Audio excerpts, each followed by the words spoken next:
ఓం గంగణపతే నమ. ఐం సరస్వత్యై నమ. శ్రీమాత్రే నమో నమ. యా దేవీ సర్వభూతేషు మాతృరూపేణ సంస్థిత నమస్తస్యై నమస్తస్యై నమస్తస్యై నమో నమ. ఓం నమ శివాయ. శివాయ గురవే నమ. క్లీం కృష్ణాయ గోవిందాయ గోపీ జనవల్లభాయ శ్రీకృష్ణ పరబ్రహ్మణే పరంజ్యోతి శ్రీ నమ. క్రీం క్రీం మహాకాళికాయ నమ. ఓం నమో భగవతే కాళభైరవాయ నమో నమ. శ్రీరామ జయ రామ జయ జయ రామ రామాయ నమో. జయ గురు దత్తాత్రేయాయ నమః. దత్తాత్రేయాయ నమః. యూట్యూబ్ ప్రేక్షకులకు అందరికీ కూడా నమస్కారం అండి. నేను పాలపర్తి గురునాథ శర్మ, జ్యోతిష్యం వాస్తు సిద్ధాంతిని. మీకంతా కూడా గోచారీత్యా గ్రహాల యొక్క స్థితిగతి కలీక వాటి ప్రభావం అంతా కూడా విశ్లేషణ చేయడం జరుగుతుంది. ప్రధానంగా చూసుకుంటే ఈరోజు చెప్పబోయే టాపిక్ ఏంటంటే ఈ యొక్క రాహుకేతు ప్రభావం వల్ల జాతకరీత్యా జన్మజాతక వశాత్తు కొంతమందికి అంతా కూడా రాహుకేతులు ఈ స్థానంలో ఉంటే కనుక దోషకారిగా ఉంటారు. ఏ స్థానాలు అని చెప్పేసి అంటే ప్రధానంగా చతుర్థ స్థానము, అష్టమ స్థానం అని చెప్పేసి అంటారు. జాతకరీత్యా ఎవరికైతే కనుక ఈ స్థానంలో రాహువు కానీ కేతువు కానీ సంచారం చేస్తుంటాయి లగ్నవశాత్తు, దాన్నంతా కూడా చతుర్థ స్థానంలో రాహువు కానీ కేతు కానీ సంచారం చేస్తే ఏ లగ్నమైనా ఉండొచ్చు, ఏ రాశి అయినా కావచ్చు, ఎవరైనా కానీ దీనికి ఆ దోష ప్రామాణికం అనేది చెప్పడం జరుగుతుంది. ఏంటిదంటే దానికి చతుర్థ స్థానంలో అయితే కనుక మాతృమూలకమైన పితృశాపం, మాతృమూలకమైన పితృదోషం అని చెప్పేసి, మరి అష్టమ స్థానంలో రాహు కానీ కేతువు కానీ సంచారం చేసి ఉంటే దాన్ని స్త్రీ శాపం అని చెప్పేసి దాన్నంతా కూడా ప్రామాణికంగా చెప్పడం జరుగుతుంది.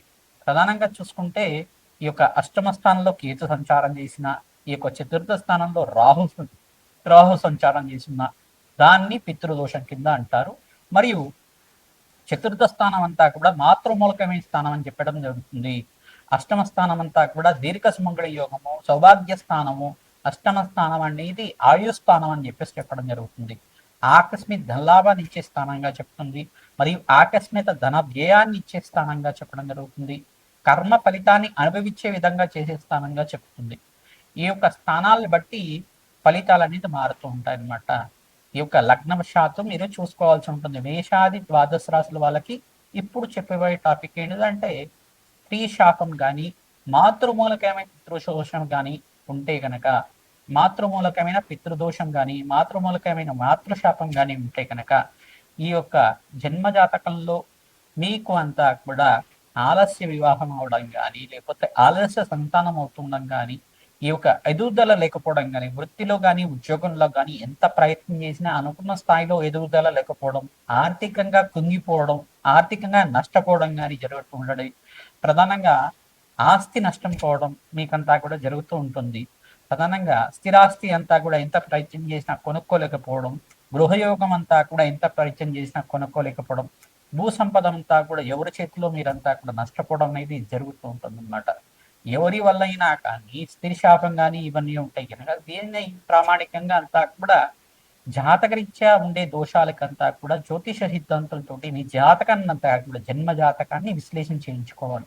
అందుకే ఈ యొక్క కర్మ ఫలితాన్ని అందరూ కూడా అనుభవించే విధంగా ఉంటుంది. కానీ దాన్ని పరిహార సిద్ధాంతం ప్రకారంగా, పరిహార శాస్త్రంలో చెప్పిన విధానంగా, తంత్రశాస్త్రంలో చెప్పిన విధంగా మీకు అంతా కూడా పరిహారం అంతా కూడా చేయించడం జరుగుతుంది. యజ్ఞ హోమాది కార్యక్రమాలు, దానాలు, గోమాత సేవ, తర్వాత రావి చెట్టుకి వేప చెట్టుకి వృక్షరాచనకి అంతా కూడా ప్రతిరోజు కూడా 27 ప్రదక్షిణాలు చేయడం, అవకాశం ఉంటే కనుక పనస చెట్టుని అంటే పనస మొక్కనంతా కూడా నాటడం, పనస మొక్క దగ్గర ఆవనయ దీపారాన్ని అంతా చేయడం.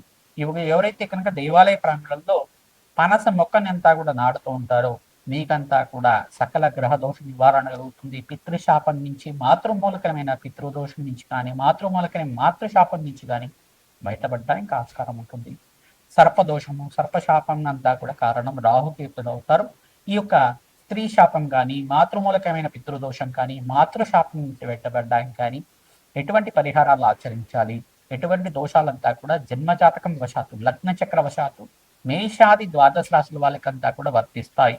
రాహుకేతు ప్రభావం వల్ల ఎటువంటి పరిహారం అంతా కూడా చేసుకుంటే అఖండమైన ఐశ్వర్య ప్రాప్తి కలుగుతుంది, వంశాభివృద్ధి కలుగుతుంది అంతా కూడా తెలుసుకోవడం జరుగుతుంది. కుంభరాశి జాతకులకి లగ్న చక్రవశాత్తు రాహు చతుర్థ స్థానంలో ఉంటే కనుక దీన్ని మాతృమూలకమైన పితృదోషం అంటారు. కేతు కానీ చతుర్థ స్థానం ఉంటే మాతృశాపం అంటారు. అష్టమ స్థానంలో కేతు ఉంటే కనుక దాన్ని ఈ యొక్క స్త్రీ శాపం అంటారు. దీని నుంచి బయటపడడానికి ప్రతినిత్యం కూడా సువాసిని అర్చన విధానం చేసుకోవడం, ప్రతినిత్యం కూడా విధవాళ్లకు అన్నదానం చేయడం, గోమాత సేవ చేయడం, పక్షులకంతా కూడా ఆహారం పెడుతూ ఉండడం వల్ల సకల శాపాల నుంచి బయటపడడానికి ఆస్కారం ఉంటుంది. ప్రతినిత్యం కూడా గోమాతకి శనగలు, ఉలువలు, మినువులు మరియు ఈ యొక్క బొబ్బర్లంతా కూడా నానబెట్టినవి తరచుగా నివేదన చేస్తూ ఉండాలి. గోమాతకంతా కూడా నానబెట్టిన వస్తువులన్నీ కూడా నివేదన చేస్తూ ఉండాలి. ప్రధానంగా గోమాతకి ఎవరైతే పచ్చిక ప్రతినిత్యం కూడా మీ చేతితో పెడుతూ ఉంటారో సకల దోషాల నుంచి బయటపడడానికి ఆస్కారం ఉంటుంది. దేవి భాగవతాన్ని పారాయణం చేసుకుంటూ ఉండాలి. సకల గ్రహ దోషాన్ని నివారణ కలుగుతుంది. సకల శాపాల నుంచి బయటపడడానికి ఆస్కారం ఉంటుంది.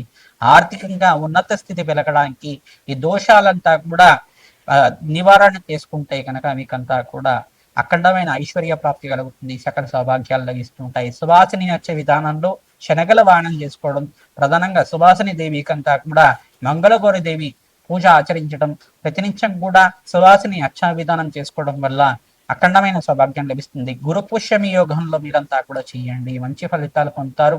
ప్రధానంగా రవి పుష్య యోగం అంటారు. ఆదివారం ఈ యొక్క పుష్యభి నక్షత్రం ఉన్న సమయంలో అంతా కూడా ఈ యొక్క రవి పుష్య యోగంలో కూడా ఈ దానాది కార్యక్రమాలు చేసుకోవడం వల్ల మంచి ఫలితాలు పొందుతారు. గురువారం, మంగళవారం, శుక్రవారం రోజున ఈ యొక్క పసుపు కొమ్మలంతా కూడా దానం చేయడం, పసుపు కొమ్మలంతా కూడా ముత్తైదులకంతా కూడా వాయనం ఇస్తుండడం వల్ల సకల సౌభాగ్యాలు లభిస్తుంటాయి. అష్టైశ్వర ప్రాప్తి కలుగుతుంది. పుత్ర పౌత్రాది సమృద్ధి కలుగుతుంది. వివాహాది శుభకార్యాలు జరగడానికి ఆస్కారం ఉంటుంది. మహాలక్ష్మి స్థిర నివాసంగా ఉంటుంది. ప్రతినిత్యం కూడా మహాలక్ష్మి దేవి ఆరాధన తామర పూలతోటి, తులసి దళాలతోటి, మల్లెపూలతో చేసుకోవడం వల్ల సకల సౌభాగ్యాలు లభిస్తుంటాయి. అష్టైశ్వర ప్రాప్తి కలుగుతుంది. శ్రీమాత్రే నమః.